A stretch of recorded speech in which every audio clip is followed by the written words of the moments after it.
Hello, ladies and gentlemen. I'm John Gray, and we're just plain living here. Good morning, John. I'm Peggy Burton. Boy, don't you look good this morning. I love that color. Thank you. That's a great color right there. You just look special. You always look special. Well, so do you, John. Well, thank you. I might not be special, but it's nice to be complimented. It's always nice to be complimented. It is nice to be complimented. You know what? I was disappointed on Father's Day a little bit because my son Jacob was not well, and he had gotten the COVID for the first time ever, and all of the stuff going on, and him working at Jack Daniels on tours, and all the people that he came across. Now he's gotten it. And of course, we were going to go have dinner together on Sunday, and he was sick, but he's better. He's getting better quick. He's not got evidently not a real bad case of it, and so we went to one of my favorite places to go. Where's that? And the Bell Buckle Cafe. Oh, I love them over there. And we were down there, and it's always fun to go down there. Was it packed? It was packed. There were people standing in the street waiting to get in there. And it's like going on vacation. Just that little trip, you go down through Normandy and go through Wartrace and look at all the old stuff, and it's like taking a little mini vacation to go to Bell Buckle. And then guess what we did after we ate?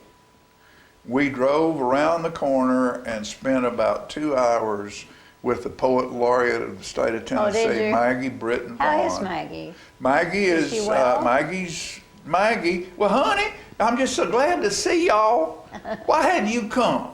And she has trouble walking, and so she uses a walker at the house. But when she gets out, she goes in a wheelchair. But she was involved. See, the day before down there was Moon Pie Day. Oh my goodness. So the Moon Pie Festival, and so she was involved in that, and she was tired, but we just had a wonderful visit. She's such a delightful lady. One time so smart. One time I always rode a school bus to Beech Grove to school from the farm, and I had saved up like about 30 cents, which was a big money in those days at my age. And I told the bus driver that my dad said I could get off at the store and he would pick me up. But I just got off at the store, the bus went on, which of course it would, and I bought a moon pie and an RC Cola. And I walked 4 miles. You walked home? Yeah, I walked home. How old were you? I stopped halfway. I was probably about 10. Yeah. I walked halfway and I stopped at this bridge and ate my moon pie and drank my drink. I was always doing stuff like that. Peggy's been on the road since she was 10 years old. Oh, goodness. But wasn't that wonderful? Well, it was. I'm in charge today of myself. But I mean, to be a kid in the South or anywhere where there's open space in a time when you could walk, a young girl, 10 years old, and not have to worry about being accosted or stolen or anything like that. You're out on a country road. The road probably wasn't paved, was it? No, It was a gravel road. It was a gravel road, and I felt perfectly safe. Sure you did. And I didn't, my parents both worked they were always gone. But anyway, they never knew, because I got home before they did.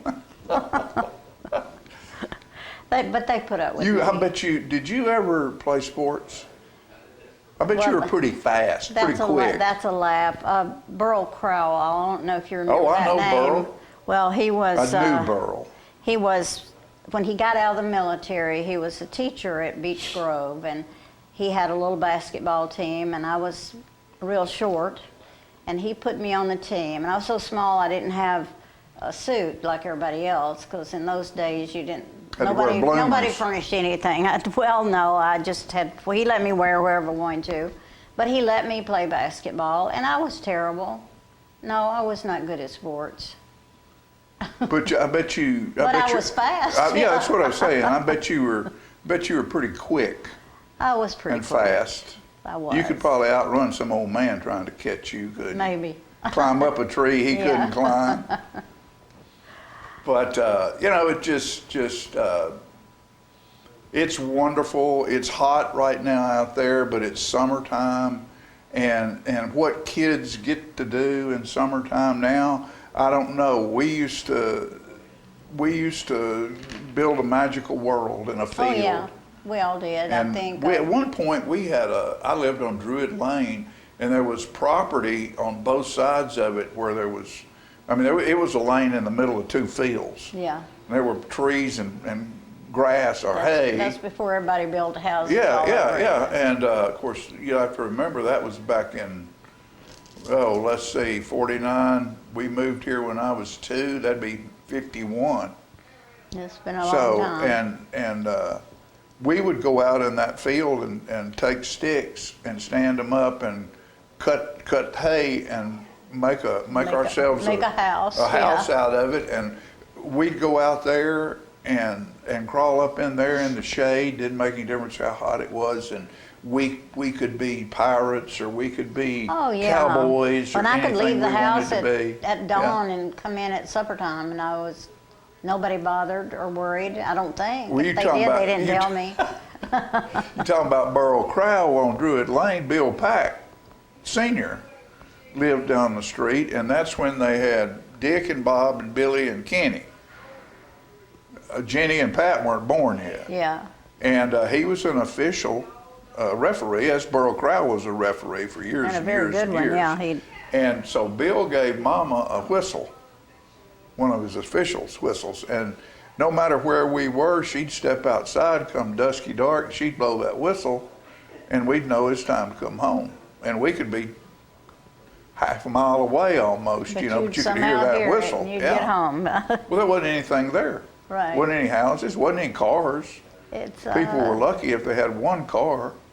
When I grew up, it was, I guess, very rustic. I grew up in Beech Grove, or out from Beech Grove, and when I was little, there was no electricity, no running water, or none of that.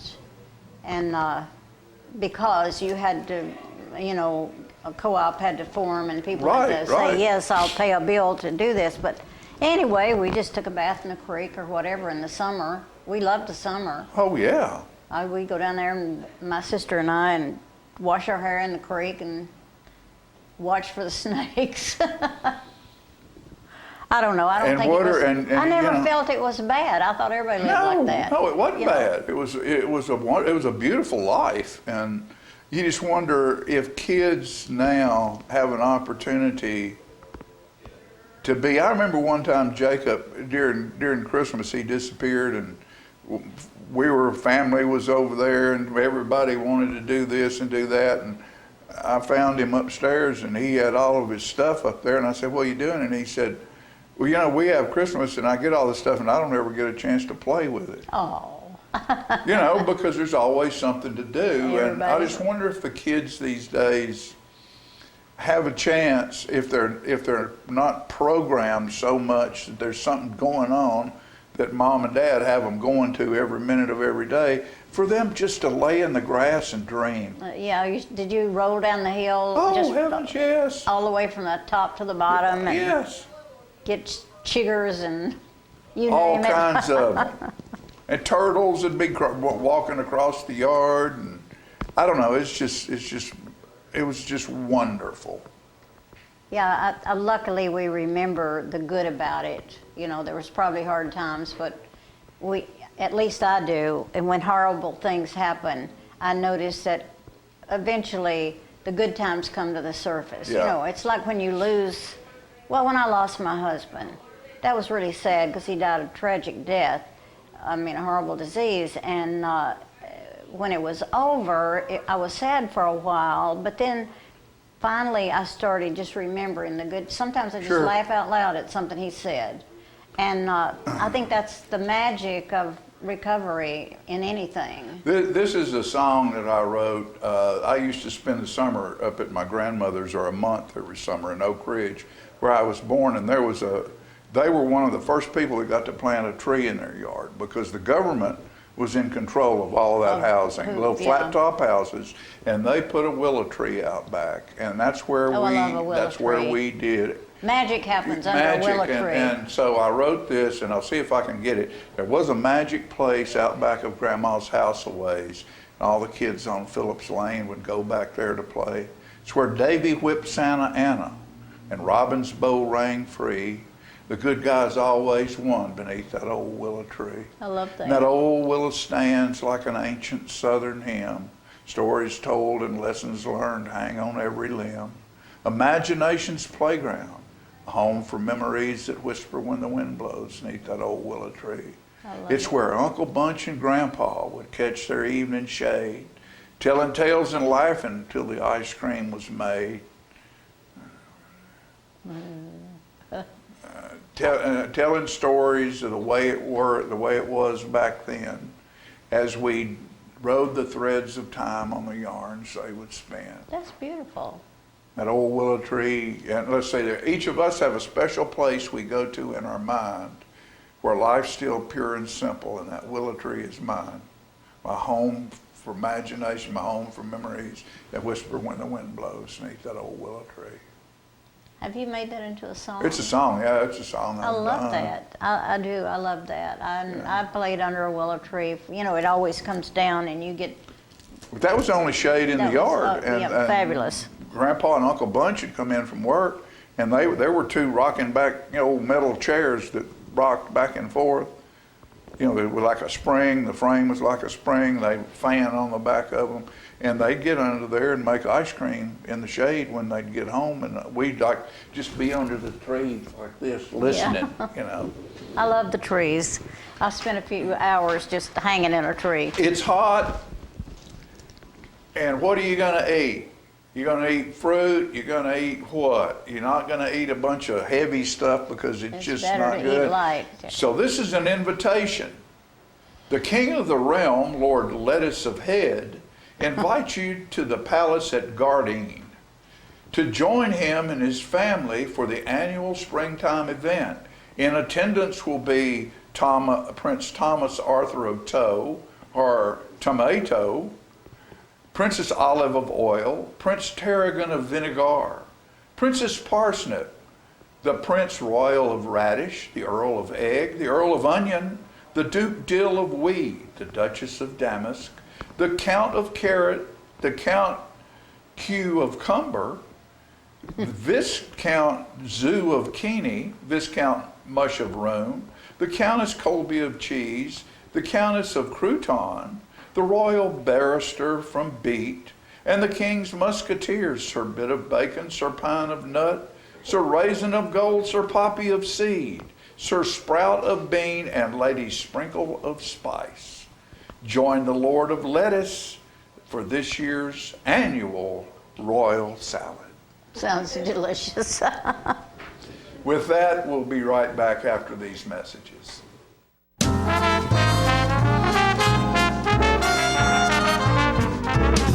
The Bookshelf in Tullahoma is the fundraising arm of the Coffee County Literacy Council. Since 1988, the Literacy Council's goal and purpose has been to support and promote adult basic education in Coffee County. We enable individuals to complete their high school equivalency exam, which helps them get better jobs or continue into higher education. The Bookshelf at 114 Southwest Atlantic Street in Tullahoma is where we sell used books which are donated to us by the community. Come see us, bring your books to donate, and join us as you find every genre of books that you can imagine. Macarthur Manor Assisted Living is passionate about creating better experiences for our Manchester seniors. Our residents describe us in a few words.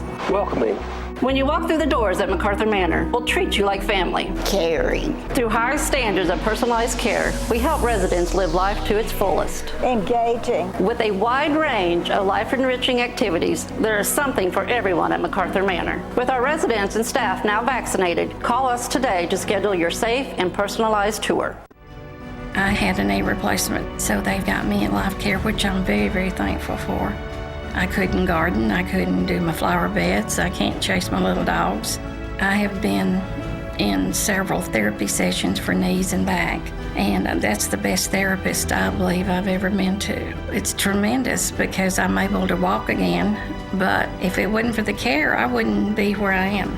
Let us champion your recovery. Life Care Center of Tullahoma.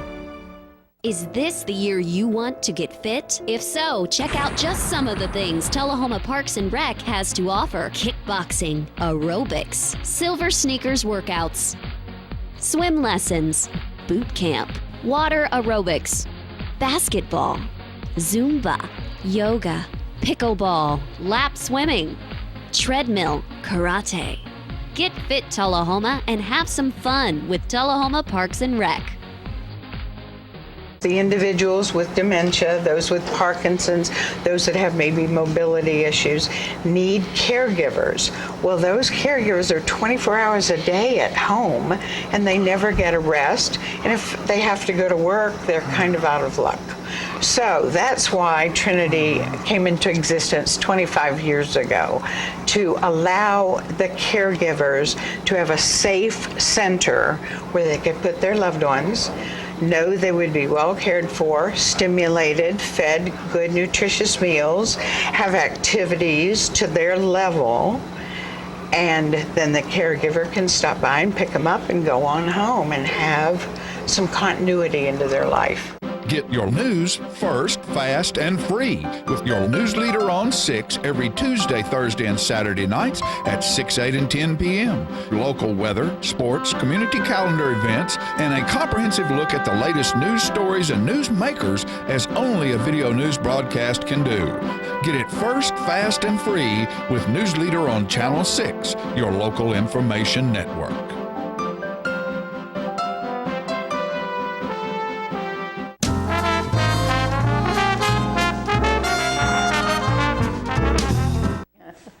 Welcome back. I've got the cutest people on this show today. I have Cheryl and Miss Ginger, that's just black if you can't see her. Oh, yeah. She fits in with your black pants. She does. Anyway, Ginger is adoptable, and if you need a good dog, I think this one's what, 3 years old? She's got 3.5, yeah. And had all her shots. She is up to date on all of her vaccinations. She is neutered. She's heartworm negative. She's on heartworm prevention. She's up to date on everything. She's good to go. So she's ready for a good home, and she looks like she's a good dog. She is. Ginger is our fetch champion at the shelter. She loves to play with the ball. She will fetch it, and she will actually bring it back, unlike most of the dogs. She'll actually bring it back to you. So, Ginger, you're such a good dog. Just smile at the camera, and maybe somebody will pick you up because they're going to love you. You're a good dog. I know you have an event coming up, so let's make sure we talk about that right now. So we have a cookout coming up on the 25th. It's this Saturday. It's to do some of our medical things. It's to raise funds for that. We're going to have hot dogs, bagged chips, and canned Cokes. We'll also have bottles of water. We're going to do a combo of chips, Cokes, and a hot dog for $5. That's a good deal. We're also going to have t-shirts pending if they get in time. We're pushing it up to the wire. They said we're going to have them. They'll feature Buster, who came on a couple months ago. It just says Tullahoma Animal Shelter 2022, and then that's got Buster down there. He's one of our longer term residents. He's been here. He's pushing his year on July 3rd. So we're going to raise some money for that, and then we'll have some older shirts from previous Bark in the Parks and things like that for sale. And also just kind of a day to come out. Where does this take place? We're at the animal shelter at 942. At the shelter. Yeah, 942 Maplewood Avenue. Because we have a lot of people tell us that they don't know Tullahoma has a shelter. So this is just our invitation to let people come out. That's a real good idea. To meet us, to see our dogs. And give everybody an idea of how to get there. I know you just gave an address, but it's real easy. You're going through, and it's at Public Works.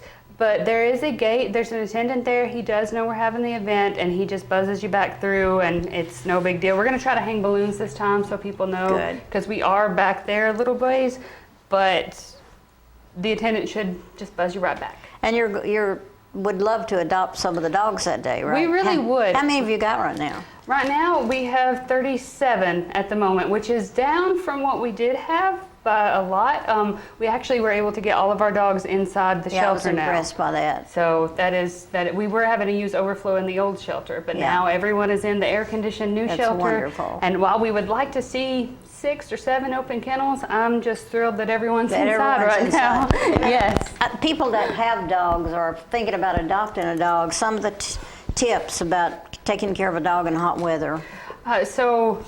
Hyperthermia is a big thing to look out for hot weather. Right now as well, like the signs aren't always there. Your dog could be going into heat stroke and you not know it until it's really too late. It's really important to cool your dog down slowly, because if you try to submerge them in water and go too quickly, you can cause organ failure. Oh. So the best thing to do would be like to take a cold rag, roll them over, put it up in the armpit area and on the stomach, give them limited water just to kind of cool them down slowly. And keep your dogs inside. Don't keep them in hot cars, even if you're just popping into the store for a minute. I just get terrified if I ever see that and am ready to break the window. Well, we do have I carry a temp gun, so I can check. And also, just a lot of people don't think about the pavement, even walking into PetSmart being so blisters hot. their feet. It can blister their feet.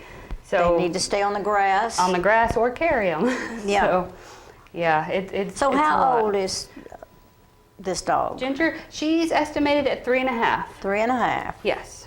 And we don't know if she's ever had a litter or not, but she will not be having any more. She will not have any And more if she ever has. That's always good to know. Yes. All of our dogs leave altered so that we can't control the population. Yeah. They're not out reproducing anymore. I think that's one of my biggest fears is cats and dogs, that they're running free and able to continue to have more, and then there's, the population is overflowing and you can't find enough homes. Yes, we do have an overflowing Do population. y'all ever do the foster bit? We do, people sign actually. up to come to do fostering? Yes, we do. We do long-term fosters, we do medical fosters, we do foster to adopt, just in case you're kind of deciding if the dog is right Yeah. for you in your home. We also will do kind of weekend fosters, just where they go overnight and spend the weekend. And we do daytime fosters in case you want to take a dog and go out and like take it to the park or take it to PetSmart, get a pup cup, something like that. We do that kind of thing just so that the dog can have the enrichment, they get the socialization, they That's meet new wonderful. people. So, if a person decides they want to adopt a dog, what is their cost? What do they have to pay? The cost for all of our dogs is $100. It's flat, but again, we put about $350 Right. worth of medical things into the dog, so it's really still. Because once they get the dog, they've already had their shots, they've had all those things. and They've had everything. You just hand them paperwork so that they'll do the next series. Yes. They'll take the paperwork, and then they monthly get their heartworm preventative, so they'll have to keep that up, Right. which is just once a month. Or you can get the ProHeart 6 shot, which lasts 6 months, or the 12 if your vet offers it the last 12 months. She doesn't have food, sweetheart. She's just looking thinks at you me have a thinking, treat? why don't you love me? I do love you. I just don't want you all over me right now. And I know you don't take cats. We are not allowed to take cats, but we have partnered. We don't have any facility I've been in the asked city. this question Yes. about cats. So we have partnered with several rescues around, and if people get with us, we can either point them in the direction if they're wanting to adopt a cat, or try to give them the number of someone to call if they need to surrender a cat. The problem is, as we were talking about overpopulation, cats can have 3 litters a year. I know. So it's always kitten season, really, and there's just so many. I know a lot of shelters are really struggling right now. Rescue shelters, they're full. Fortunately, we are a no-kill shelter, so we don't have to euthanize dogs, but I know a lot of the shelters are being A forced to lot make of that them, they're decision. having to do it because they can't afford to keep them up. And Yeah, they can't. Too it many is- are coming in. It's very sad. And it's Yes. just like the children, and we're finding probably the same thing in some areas, which just breaks my heart. Yes. But anyway, all right, the event is this weekend, and it starts at what time? 10 a.m. to 2 p.m. 10 till 2. Mm-hmm. And let's give them the address one more time. It's at 942 Maplewood Avenue. You're coming through like you're going to Public Works. You'll pass the cemetery, go through the gate at Public Works, and then there will be a closed gate. It says stop. There's an attendant in the building. He will buzz you through, and we're just right at the end. You should hear the dogs. And there's no charge to get in. There is no charge to You're get just in. encouraging people to bring some money with them so they can buy the food Yes. because you're selling food. Yes, we are selling food. And did you say T-shirts? And T-shirts. The T-shirts will be $25, and the hot dog plate will be $5. I think that's a great deal. Yeah. $5 for a nice snack. Yeah. and lunch, and you don't have to fix it. Yeah. Well, I do hope someone out there will at least foster this dog for a weekend or something and see what a wonderful pet she is. And the thing that I would like to say is that people that are lonely, people that are depressed, I just know what it means to have an animal in the house and or outside, but just make sure you take care of it. Cheryl, thank you. Thank you. And thank you, Ginger. Smile for the audience. We'll be back.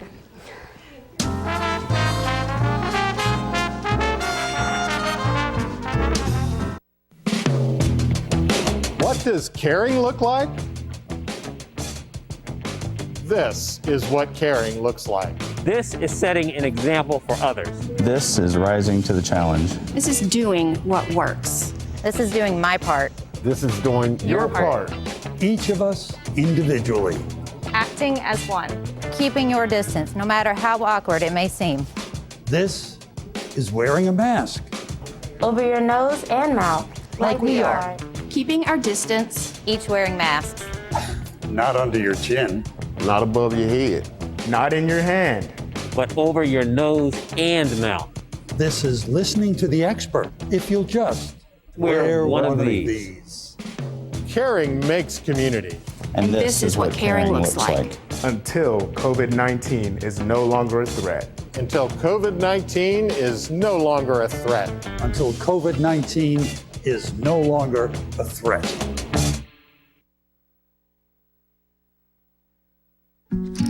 If you want to be a parent, it doesn't matter how you play, what you wear, how you dance, or even what direction life takes you.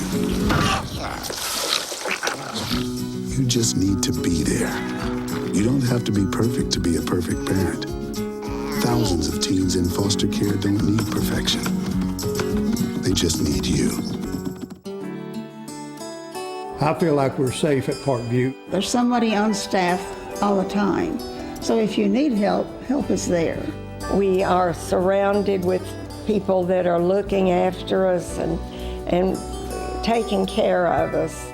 The staff is wonderful and always available. We feel so safe and secure here. I feel safe at Parkview all the time. How long has it been since you raced a cheetah?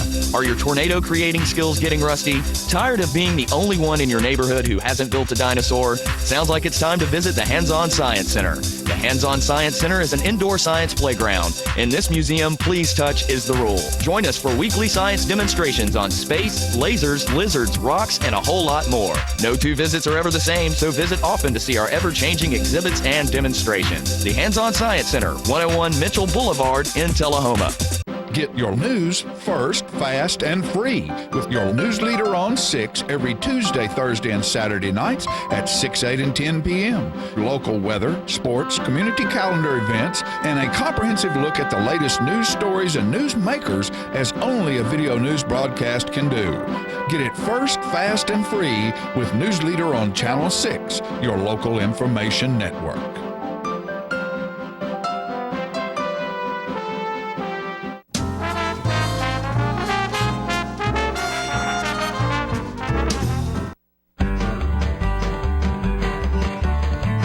Talking history about this and that. It's conversations with John and Pat, with John and Pat, with John and Pat. Hello everyone, I'm John Rickman. And this is Pat Welch, and John, we're here today for segment 51. We passed that milestone last time, right. And we're at 51 today. And we made reference that management might listen to an idea of a conversation with John Pat marathon.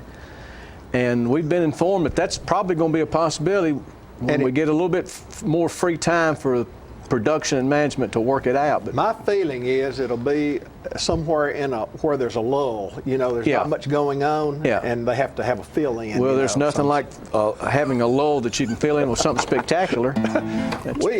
Tennessee Ernie Ford did a song years ago, 16 tons. I've known it for a long time. Let's don't keep it in. Let it rip. Well, some people say a man is made out of mud. A poor man's made out of muscle and blood. Muscle and blood, skin and bones, a mind that's weak and a back that's strong. 16 tons, what do you get? Another day older and in debt. St. Peter, don't you call me, 'cause I can't go. I owe my soul to the company store. I was born one morning when the sun didn't shine. I picked up my shovel and I walked to the mine. I loaded 16 tons of number 9 coal, and the straw boss said, well, bless my soul. 16 tons, what do you get? Another day older and a deeper in debt. St. Peter, don't you call me, 'cause I can't go. I owe my soul to the company store. If you see me coming, better step aside. A lot of men didn't and a lot of men died. I got one fist of iron, the other of steel. If the right don't get you, then the left will. 16 tons, what do you get? Another day older and a deeper in debt. St. Peter, don't you call me, 'cause I can't go. I owe my soul to the company store. I owe my soul to the company store.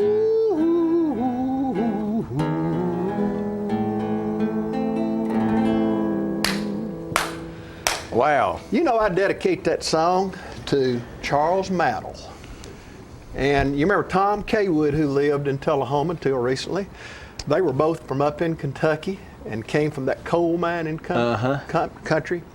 And well, I didn't know Charles and Tom were from the same area. He did. And you know, the mining company had shops in which you did your buying at the shops in the camp. And there's some sort of subscription money, maybe I'm saying that wrong, but some sort of money that they use where you could purchase things in the stores there, commissaries or whatever it might be. Yeah, it's obvious, John, that you never have had a great affinity for personal debt, because that sounded awful soulful there when you talked about. I think Kilgore, Merle Kilgore, wrote that song, and he wrote "Deep in the Mine, Dark as a Dungeon, Down Deep in the Mine." He knew about coal country. That was neat. Yes, sir. It has nothing to do with the subject we're going to talk about, I'm sure. No, not a whole lot. I'm having a hard time coming up with a segue, but when we first got started here, we really had emphasis on local history, and we're going to go back to that theme today, John, because we're going to talk a little bit about Clayton Shoe Store, which is one of the oldest businesses in Tullahoma, and it got started in 1900. I'm not sure exactly when couches got started, but it wouldn't be too long after that. And the Builder's Supply started in 1916. And I'm not sure how many more could compete with those three, but Clayton's has got a great history. And Florence Ratcliffe Hull has remodeled, the present owner, has remodeled it not too long ago. And really, when she came back, she really wanted to showcase some of the history that was involved in it. And she's got pictures of all the owners. And so, Philip, if you'll put number 1 up there, that is James Clayton Sr., and he immigrated into the U.S. from Newcastle, England, and he first went to Chattanooga. He was a cobbler, and he went to Chattanooga trying to engage in that practice there, and was encouraged, I would assume, by cobblers that were already there that didn't want much of a competitor. They told him that there was a need for a cobbler in Tullahoma. That's what I used to tell real estate people. Right. So he moved to Tullahoma in 1882 and set up a cobbler's business, and set up number 2 there, Philip. She's also got a display of some of the early cobbler tools that I imagine that James Clayton Sr. had. James Clayton Sr.'s son was James, and to separate himself, he didn't go by Junior, he went by Zippy. And Zippy Clayton started Clayton's, the shoe store, in 1900. He had a daughter, Pauline Clayton Ratcliffe, who was Robert Ratcliffe, who we'll get to him and his mother, and she never actually owned, or she owned the store, but she never actually worked there. But Clayton Hart was her cousin, which had been Zippy's nephew, and he worked there for a long time, and most people, old-timers and tell them, will recognize Mr. Hart. He was a great employee and a great citizen of Tullahoma. His wife, Margaret, was the bookkeeper for 2 or 3 decades minimum at the Builder Supply. They were a great couple. And the next then would have been Robert Ratcliffe, who was Pauline's son.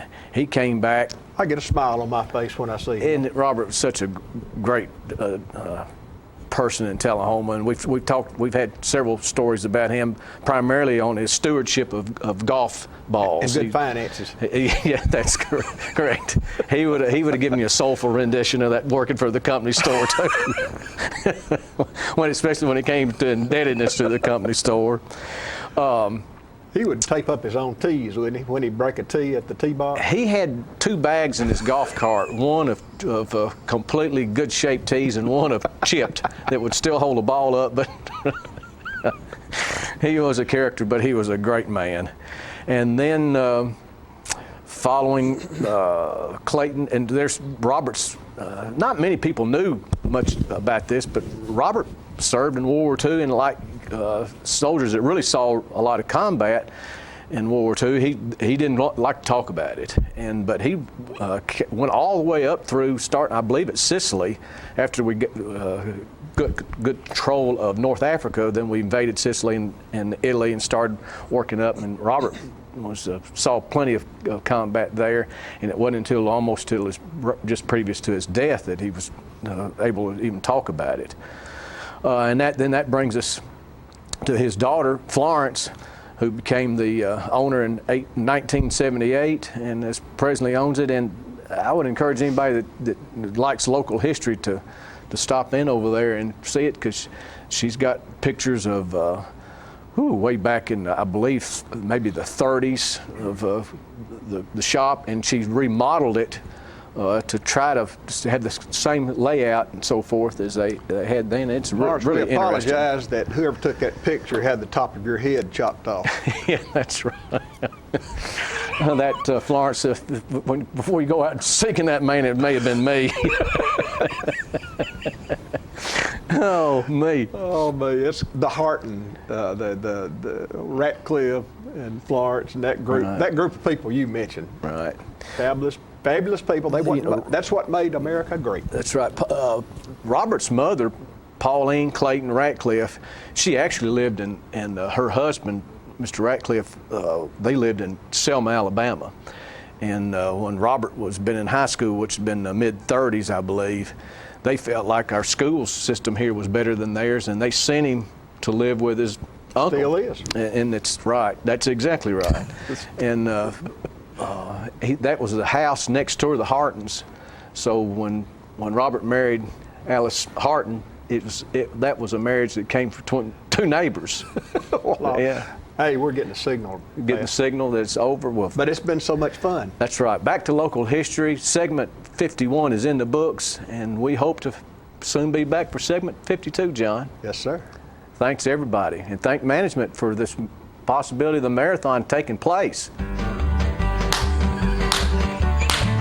Talking history about this and that. It's conversations with John and Pat. With John and Pat. With John and Pat.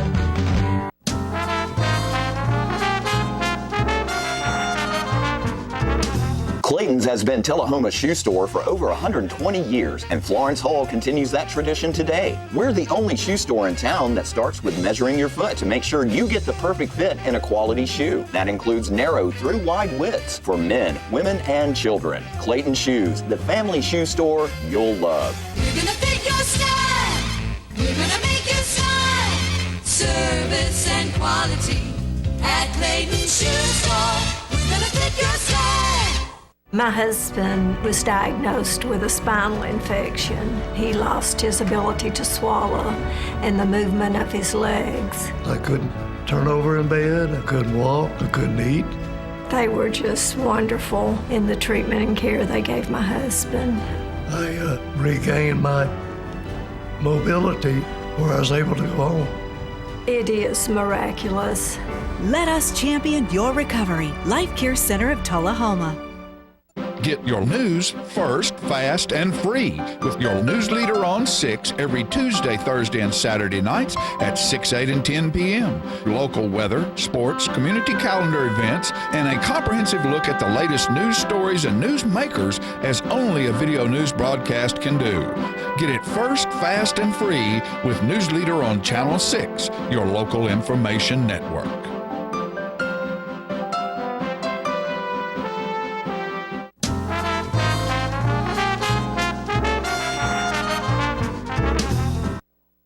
All right, folks, we're back, and I was visiting with our next guest, Mr. George Stone here. He's with us today to talk about a big event that's coming up for the I guess what, radio folks? Yeah, it's for amateur radio operators all over the U.S., and it's called a Field Day, and people go out and set up emergency communications equipment in areas that don't have power, and like you would do in a real emergency, because it's a really emergency exercise, but kind of a contest too. They're set up at Old Fort over in Manchester. Come over Saturday afternoon. Visitors are welcome to see the amateur operators at work. There's also another club in Bedford County that is set up at the Disabled American Veterans Building on Highway 130 that's doing the exercise also. But it proves that we can get out in emergency and do communication. As our motto of many of the hams is when all else fails. And there's been several instances in the past in which amateur radio was the only means of communication out. One good example was in Katrina. In Katrina, cell phone towers were out, landlines were out, and the only communication out for a good while until AT&T could come in and set up these portable things was amateur radio. And even after they set up the portable towers, they still had problems because there were so many people trying to call in and call out that it clogged the lines. So a lot of the emergency communications went across amateur radio. And for people that's old enough, when they had the earthquake in Oakland, California, it took out cell towers, it took out all kind of communications, and the only way for outside people to get stuff in. And we work closely. I'm involved with emergency communications. That's right. And all kind of hams have got all kind of things they do. That some build stuff. Some like to talk to as many countries as the world, and a variety of things. But I specialize, or what I like is working with emergency people, and I work with Alan Lindley over at Coffee County, and I have for many years. He does a fine job, and also work with the Bedford County people, and some of that's called Auxcom, Auxiliary Communications Group, and they kind of specialize with it. So. Well, you know, there's a movie, what is it, Die Hard, that old Bruce Willis. Oh, I love Bruce Willis. Well, and there's one where somebody's taken over everything, and he goes with this boy to one of his buddies. Everybody's out of power except this one house. Yeah. And he's down there, and Bruce is giving him a hard time about it being his command center and all that. Yeah. And he looks over here, and here's a ham radio, and he starts laughing at that. And he said, "What are you laughing at?" He said, "When all else comes, I don't care, be they zombies or who they are, this right here is going to be the only communication there is." Yeah. And there's been a lot of interest recently in people setting up sort of prepper type stuff and getting licensed. There's been kind of an upsurge in it because of just what you said. You know, if communications went out, and you know, if you're a fatalistic sort of person, which I'm not, if everything went out, how would you talk to anybody? So you have amateur radio with your own power source. With, you know, a lot of these prepper type people have solar panels and generators at their house. So well, and a lot of these folks, you know, you think about it, and I'm a paper person. I still have filing cabinets. Oh, I do because I too. look at that computer and I'm thinking, you know, one of these days when you go dead worldwide because somebody got mad and these hackers are smart enough to do it, and all the communications are gone and all the stuff on that computer is unretrievable and the cloud turns into something else, I've still got paper. Well, another thing to think about is the satellites. We do so much stuff with satellites. If you knock the satellites out, you're going to greatly cripple the communication. Oh, heavens, yes. Communication system. So, amateur radio is a hobby that fills a need. Coffee County has, I looked the figures up. The Coffee County has 253 licensed amateur radio operators, which is higher than average because of the technical nature of AEDC. Sure, sure. And in North and South America, there is at 830,000 hams. You know, that's the North, with the majority of them being in the U.S. America has 780,000 hams, which is the largest country in the world for the number of amateur radio operators. Japan has 380,000, which is the second largest. And basically in the world, there's 2 million amateur radio operators, because some countries it's regulated tightly and some it's not. Now, the tests now are easier than they were when I first got in it, and I've been in ham radio for 42 years. No, 45 years, I lost count. You had to take Morse code. You don't have to do Morse code anymore because it's not used throughout the world like it was. We give tests. We give tests over at the Emergency Operations Center on the odd months of the year. Every other month, you can go over and take a test.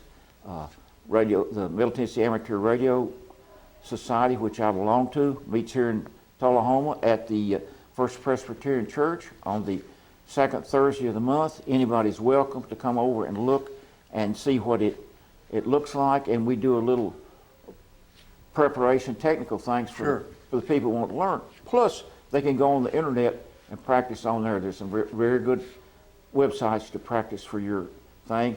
You don't have to be an electrical genius, but you do have to know a little. But like to get the license, and everybody's license, there are no such things as everybody's license. About a third of it's procedure, about a third of it is regulations, and about a third is electrical. So the average person with a little effort can get a license, and you can go from any age. We've got, you know, people from like 10 years old to over 90 that's hams. Right. So, well, one of the things you're talking about, Morse code. Yeah. You don't have to do that, but yet I believe science fiction is science fact in the future. And you watch the movie Independence Day, and when they are sending messages out about how they're going to kill these outer space people, how do they do it? With Morse code. Yeah. Morse code, the simplicity of Morse code, you can build a radio up that sends Morse code.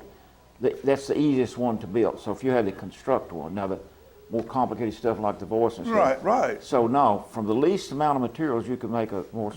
But with someone being, and to me, what is someone who's not an amateur? Amateur to me is not a really good name for that, because in my mind, the guys and girls who do what you do are probably more professional than most of the people who sit at a radio station and broadcast. Yeah. You're not amateurs. Yeah, no, and it's all level. It's how much you want to participate. I participate in a net. If a net is a group called together. Right. I participate on the third Thursday of the month. They do what they call a hospital net, and it's a net that's people from each one of the hospitals that they have an operator sign in, and it'll go all the way from Bradley County to Madison County, and they will go through a roll call of the hospitals in case some big emergency came up, didn't have communications, and they needed communications with the other hospitals. Say you got overloaded with the patients, and you try to figure it out. Where are you going to send somebody? Yeah. So, and I've done that for years. I consider it extremely important. There's There's a radio over here at Hardin. There's one over at Unity Medical Center. And that's great. That's and great. then I go to the Emergency Operations Center. So Well, I'm going to say two things. One is, I think you're anything but amateur. Yes, and two, give us a time and a date again, because we're about out of time. That's this weekend? This weekend, Old Stone Fort, Saturday afternoon. This weekend, Saturday afternoon. They'll be setting up in the morning, but in the afternoon they'll be operating. They'll operate for 24 hours until about 11 o'clock on Sunday. Then they shut down. But anybody can come. You come any time of night, because they're operating all night long. So if you've done something during the day and you say at 7 or 8 o'clock, I want to go over and look at it, go over and look at it, and it's there are signs indicating where you go to in the park. Right. And if you're in the Bedford County area, the DAV building is open down there, and it's on Highway 130. If you're familiar where the DAV building Very is. good. But come and you can see what the hams do, or just sit around and talk. They'll answer questions, but that's the big thing for the amateur radio operators. Well, and we need some of our just another quick question. How many young people are involved? Or is It tends to be more old people, but some young people are coming in. A lot of the hobbies that the people my age came into, the computers weren't around. So and we interface with computers. A lot of the hams are very computer literate by and large.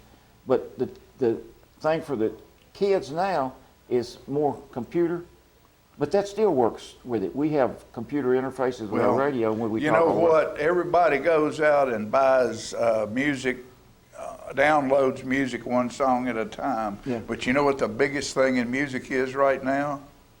Vinyl.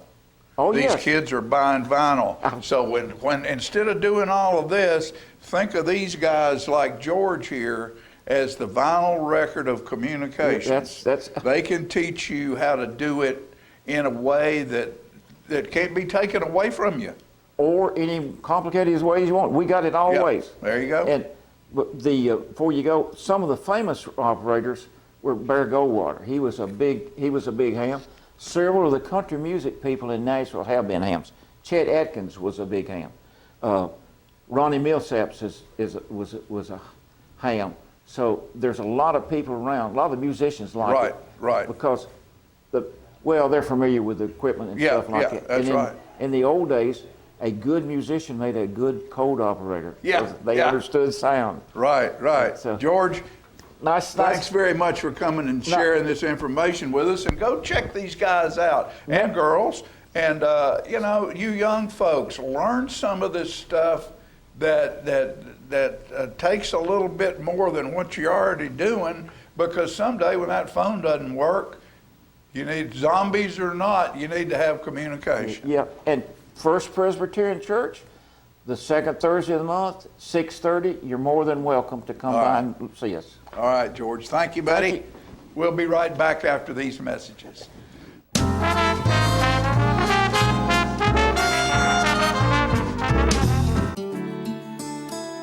I got a tour and I saw all the things and I was so excited about them. And she took me to the movie theater and it had red chairs. And this is a done deal and I like it. We have so many activities here that you just can't keep up with them all. We have exercise, we have coloring, we have crafts. It's charming, it's attractive, it's very comfortable. It was one of the best decisions of my life. Let me tell you about the toughest guy on earth. He does the work of 2 jobs, but only gets paid for one. He's tough enough to feed the man that gave him a lifetime of nourishment. He has the crazy strength to lift the man that raised him up without even flinching. That's right. No employee of the month bonus check here. This guy, this warrior, will always be by his father's side, even if his dad will hardly remember. Good luck finding a gym to train for that. If this guy isn't the toughest guy on the planet, then I don't know who is. Caregiving is tougher than tough. Find the care guides you need at aarp.org/caregiving. Is this the year you want to get fit? If so, check out just some of the things Tullahoma Parks and Rec has to offer. Kickboxing, aerobics, silver sneakers workouts, swim lessons, boot camp, water aerobics, basketball, Zumba, yoga, pickleball, lap swimming, treadmill, karate. Get fit, Tullahoma, and have some fun with Tullahoma Parks and Rec. I was skeptical about getting the COVID-19 vaccine. There are a lot of opinions being shared. But I had the chance to talk with my doctor about my concerns. He told me the vaccines are backed by decades of research, and that the vaccines are proven safe and effective. Now I'm protected and ready to put this pandemic behind us. Join the millions of Tennesseans who have decided to give COVID-19 vaccines a shot. Visit covid19.tn.gov to find an appointment today. Get your news first, fast, and free with your news leader on 6 every Tuesday, Thursday, and Saturday nights at 6, 8, and 10 p.m. Local weather, sports, community calendar events, and a comprehensive look at the latest news stories and news makers as only a video news broadcast can do. Get it first, fast, and free with News Leader on Channel 6, your local information network.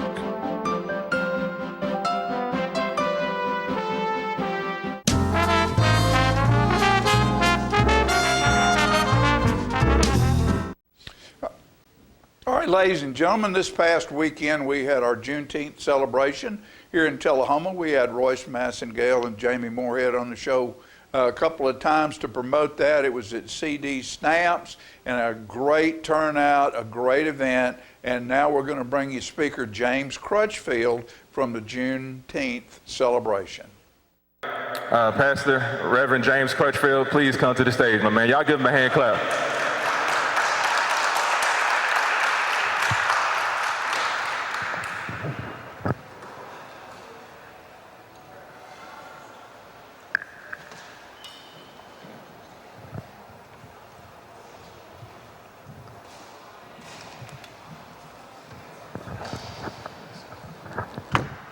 We're grateful for being here at this hour. Just thank Royce, and told him earlier that we're just proud of him and the way he's put this together and everyone that's worked with him. I'm not going to be here long. Y'all give me 10 minutes and I'll be through. He asked me to talk about the history of CD Stamps. And, I want to begin as we look at the book of Joshua, the 4th chapter. In that 4th chapter, Israel is coming out of the wilderness. They've been wandering for 40 years. They've been in bondage by the Egyptians, but God had promised them a land that flowed with milk and honey. And so they got to go through the Jordan River to get to the other side. And as they prepare to cross the Jordan, the Lord speaks to Joshua, and he said, Joshua, I want you to tell the men that to take one man from each tribe, and each man takes a stone. And when you get to the place that you're going to camp, when you get to the place of rest, I want you to take those stones and I want you to set them there so that when the children come by, they'll ask the question, what does these stones mean? And you can tell them about this time, the story, when the Lord rolled back the Jordan River and allowed his people to cross over to the other side. In 1898, a small 3-room school was built on Jackson Street in Tullahoma, Tennessee, for Negro children, where they can learn to read and to write. It didn't have a name at that time. They just called it the School for Negro Children. In 1924, a man by the name of Crosby DeWitt Stamps came to Tullahoma. He was singing with a group from Roger Williams out of Nashville, Tennessee. And he ended up being the principal of a school which was later called Davidson Academy. The Davidson Academy was set in this place where this place stands now.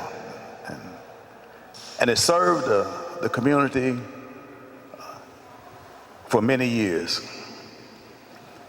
In 1937, the first graduating class, they graduated from Davidson Academy. And I had the privilege to attend there for 5 years, grade 1 through 5. I was my group, we were the last group to attend Davidson Academy, a segregated school. There was so much about the school that went farther than just learning and reading and writing. It was a place of development. The brother here was talking about community. We really had a community then. I was just sitting there with Brother Paul. I was just thinking the school was here, and across the street was Professor and Sister Stamps. Right down from there was Miss Edna Brown, who was a school teacher. Then Miss Delcy Whitaker was right down for her, who was a school teacher. And then anchoring the back of the school on Jefferson Street was Sister Maybelle Davison. One of the things that we learned there was not only just so far dealing with reading, writing, arithmetics, and athletics, but the culture. One of the things that we used to do and things you used to look forward to during that time, that at the end of the year, the 1st through the 4th grade would put on a big production. And when I say a big production, it was a big production. And that was something that we began to start working on, and the whole community would come out. And I remember a couple of, that's where I got my first, I think I could have been an actor, Paul, but I remember we had one of the great productions was The Frog King, was The Frog Prince. That's in the, and I played the part of the king, and I remember Teresa Northcutt, she was the queen, and Michelle Northcutt, she was the princess, and I remember I sung a song about a golden ball. And as I began to think about that golden ball, that's what Davidson Academy really was. It was a golden ball. Sometimes people say you don't know what you got until it's gone. In 1966, the schools became completely integrated. After 42 years, Professor C.D. Stamps, he retired, and many of the teachers that were around during that time, they retired. The school was used as a community center, and the city named it Southside Community Center. Many of the women of the community met with the school and met with the proper authorities, and they said, we don't want that name. What we want to do, name it Davidson Academy. C.D. Stamps. And so that's where the name of this building got its name from, was C.D. Stamps Community Center. But this is the point I want to make. After a while, some of the old alumni, they got together and they said, let us have a reunion. The brother, he was talking about some things, and we were talking about governmental structure. One thing black people always had was a governmental structure. There was a proper order in the way that we did things that did not have to be explained. There was great appreciation and respect for the elders. The elders always took the place, and the only way you began to go in there where the elders were, you had to be invited. And so when we had that first reunion, and even though I had gone there 5 years, but none of us that just went there and never graduated, we didn't have no voice. Now, we might have had more education. I think I was pastoring then and all that stuff like that. But the ones that spoke were the elders. That was the governmental order. When governmental order is operating, you don't have to discipline your kids because there's somebody else already there that can speak to them.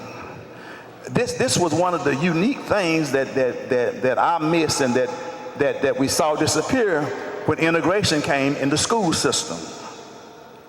And so I can remember as we had that first reunion, and many of the people I I never met, but I knew about because my daddy done told me stories about them. And I remember we went into that building, and we went into different rooms. And I remember stories were told about what took place in this room and what took place in that room. That building was our memorial. That was our stone. Davidson Academy, CD stamps was the thing that kept the community, the black community, together. Whenever we wanted to meet and come together, we would gather around there at CD stamps. The last time we met at Davidson Academy, the old building, was we were having a meeting because some people wanted to tear the building down. And there were those of us who didn't want to do that. And so we had a meeting. And in that meeting, we thought that we were going to have another meeting before a decision was going to be made on what was going to happen to the building.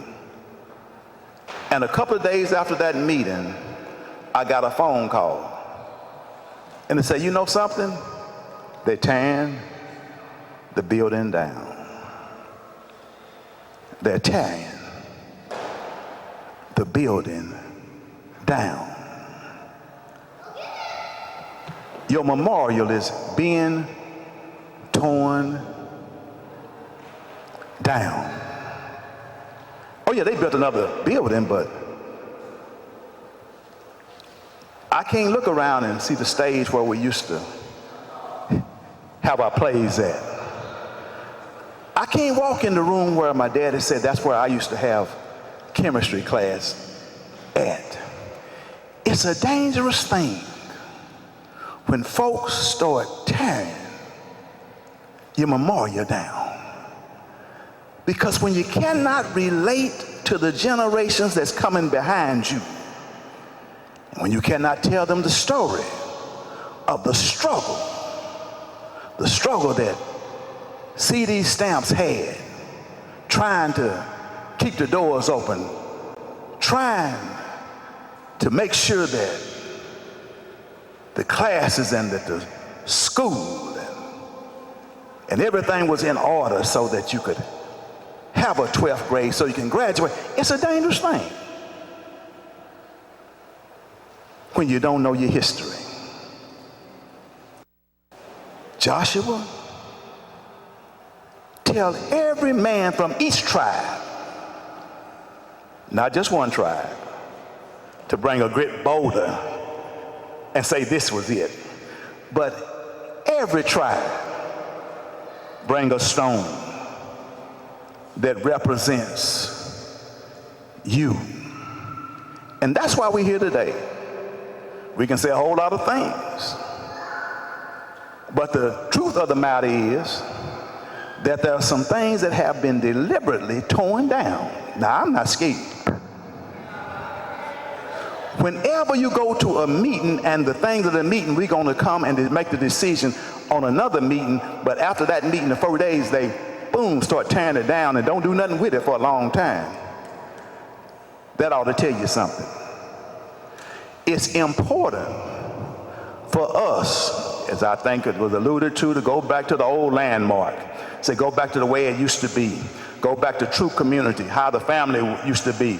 The family, how you had Big Mama, and how the family would gather together. See, that's the beauty of it. That's what attracted you to this place, because we really we used to have a real community. We took care of each other. Nobody, I told people the other day, and I'm gonna sit down after I say this. People say, well, you know, we need mental health and stuff. We've always had problems, but we never had to bear them by ourselves.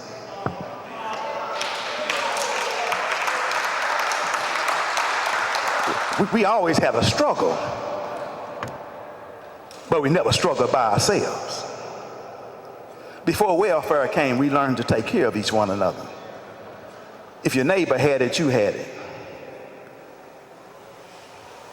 What you lacked, if somebody else had it, you had it. So we need to take these times when we come together and begin to meet together. And I just want to commend those who put this together. Just appreciate it so very much, done such a great job, everybody that's participated. But it's important for us to be able to have something where our children, when they come by, when they ask, what does this mean? And we can tell them the story, just like Joshua and Israel was able to tell the story, that there was a time when the Lord rolled back the Jordan River and allowed us to cross over to the other side. And I do believe that there's a promise that has been made. And no matter what's being done, there's a change that's flowing in the air.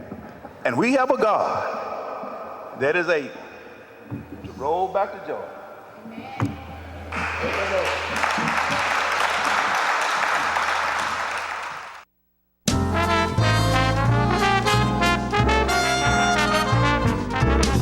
The Bookshelf in Tullahoma is the fundraising arm of the Coffee County Literacy Council. Since 1988, the Literacy Council's goal and purpose has been to support and promote adult basic education in Coffee County. We enable individuals to complete their high school equivalency exam, which helps them get better jobs or continue into higher education. The Bookshelf at 114 Southwest Atlantic Street in Tullahoma is where we sell used books, which are donated to us by the community. Come see us, bring your books to donate, and join us as you find every genre of books that you can imagine. Macarthur Manor Assisted Living is passionate about creating better experiences for our Manchester seniors. Our residents describe us in a few words. Welcoming. When you walk through the doors at Macarthur Manor, we'll treat you like family. Caring. Through high standards of personalized care, we help residents live life to its fullest. Engaging. With a wide range of life-enriching activities, there is something for everyone at Macarthur Manor. With our residents and staff now vaccinated, call us today to schedule your safe and personalized tour. I had a knee replacement, so they've got me in life care, which I'm very, very thankful for. I couldn't garden, I couldn't do my flower beds, I can't chase my little dogs. I have been in several therapy sessions for knees and back, and that's the best therapist I believe I've ever been to. It's tremendous because I'm able to walk again, but if it wasn't for the care, I wouldn't be where I am. Let us champion your recovery. Life Care Center of Tullahoma. Is this the year you want to get fit? If so, check out just some of the things Tullahoma Parks and Rec has to offer. Kickboxing, aerobics, silver sneakers workouts, swim lessons, boot camp, water aerobics, basketball, Zumba, yoga, pickleball, lap swimming, treadmill, karate. Get fit, Tullahoma, and have some fun with Tullahoma Parks and Rec.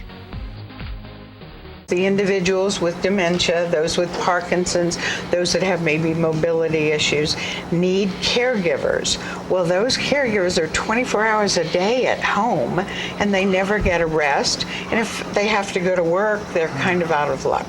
So that's why Trinity came into existence 25 years ago, to allow the caregivers to have a safe center where they could put their loved ones, know they would be well cared for, stimulated, fed good, nutritious meals, have activities to their level, and then the caregiver can stop by and pick them up and go on home and have some continuity into their life. Get your news first, fast, and free with your news leader on 6 every Tuesday, Thursday, and Saturday nights at 6, 8, and 10 p.m. Local weather, sports, community calendar events, and a comprehensive look at the latest news stories and news makers as only a video news broadcast can do. Get it first, fast, and free with News Leader on Channel 6, your local information network.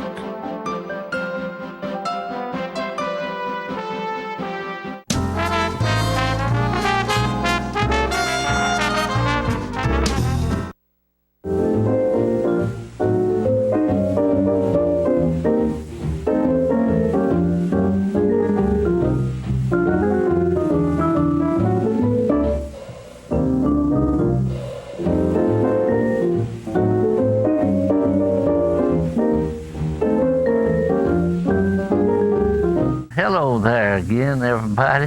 Good to see you this morning. We're glad to be here. You know, this is the beginning of the 4th year of the Millennium Moment. You'd think they'd run out of material, but we've just scratched the surface, because I told you every week this is not the end of the story, but there's a whole lot more to come, and indeed, it's coming right along. We have thought many times about the word corner.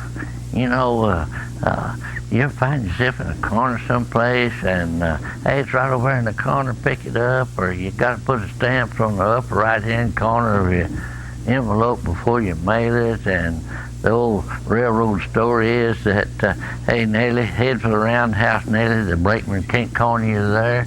Well, we live in a world of corners, and one of the most important corners in our community in Tullahoma that's loaded with history is right smack in the center of town at the corner of Atlantic Street and Lincoln Street. And years ago, the freight depot was right in the middle of Davidson Park, which in recent years became a parking lot between the railroad and Atlantic Street.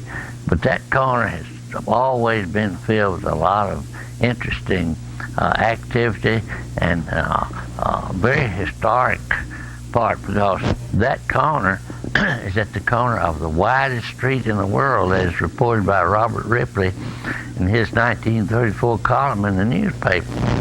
They asked Robert Ripley in his column, believe it or not, where the longest street at Rio de Janeiro in South America. But the widest street in the world is in only Tullahoma in the world, Atlantic Street. Curb to curb, 385 feet wide. Well, what has that got to do with corners? Well, that's the corner of it, because that's the very middle of town. And way back in the teens and 20s, the City Hall was at the corner of Atlantic and Lincoln Street, between what is now the 101 Business Center building and the railroad. And it was a 2-story concrete block building where they had the police department, and the city recorder was there, and the garage for the city's fire truck and the volunteer fire department was all in that same building. Held city court upstairs, and at one time the upstairs of the city hall there at that corner was the public library for several years.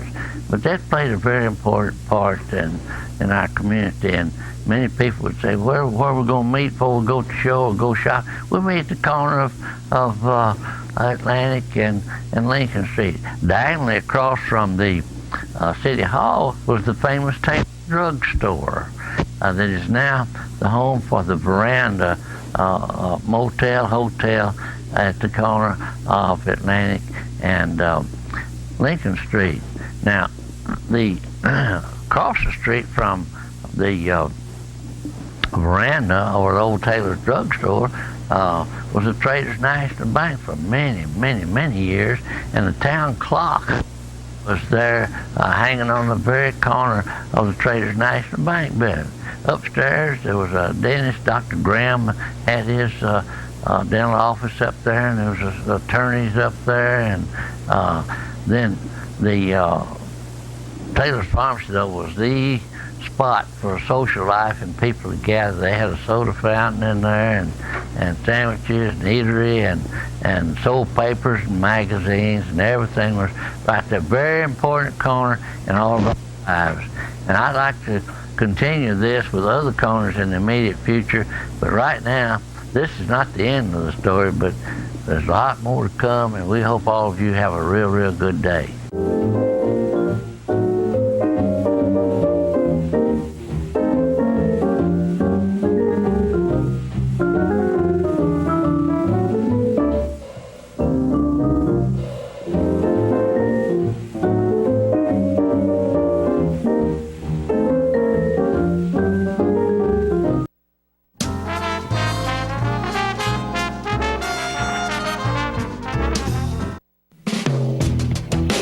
What does caring look like? This is what caring looks like. This is setting an example for others. This is rising to the challenge. This is doing what works. This is doing my part. This is doing your part. Each of us individually. Acting as one. Keeping your distance, no matter how awkward it may seem. This is wearing a mask. Over your nose and mouth. Like we are. Keeping our distance. Each wearing masks. Not under your chin. Not above your head. Not in your hand, but over your nose and mouth. This is listening to the expert. If you'll just wear one of these. Caring makes community. And this is what caring looks like. Until COVID-19 is no longer a threat. Until COVID-19 is no longer a threat. Until COVID-19 is no longer a threat.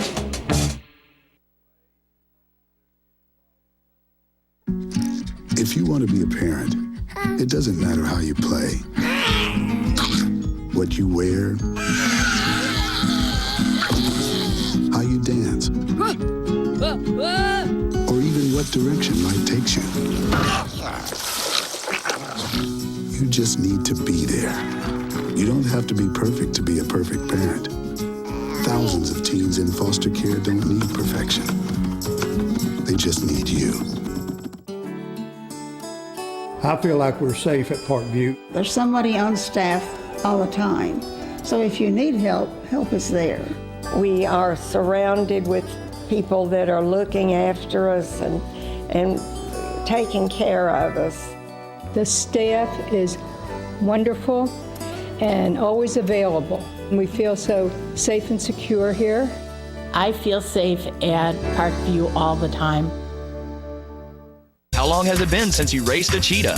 Are your tornado creating skills getting rusty? Tired of being the only one in your neighborhood who hasn't built a dinosaur? Sounds like it's time to visit the Hands-On Science Center. The Hands-On Science Center is an indoor science playground. In this museum, please touch is the rule. Join us for weekly science demonstrations on space, lasers, lizards, rocks, and a whole lot more. No two visits are ever the same, so visit often to see our ever-changing exhibits and demonstrations. The Hands-On Science Center, 101 Mitchell Boulevard in Tullahoma. Get your news first, fast, and free with your news leader on 6 every Tuesday, Thursday, and Saturday nights at 6, 8, and 10 p.m. Local weather, sports, community calendar events, and a comprehensive look at the latest news stories and news makers as only a video news broadcast can do. Get it first, fast, and free with News Leader on Channel 6, your local information network.